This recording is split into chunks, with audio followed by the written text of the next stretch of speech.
Sports injuries are a growing concern for young athletes, especially girls.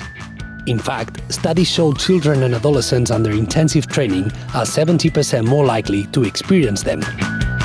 Also, severe sports injuries suffered during childhood impair future adherence to physical activity in adulthood.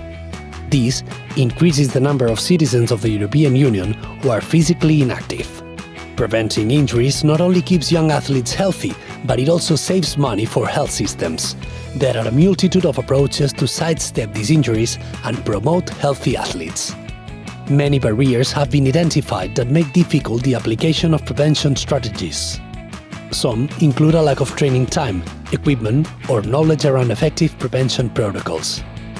The Sonar EU project intends to build knowledge around injury prevention protocols and provide effective recommendations for athletes and their families.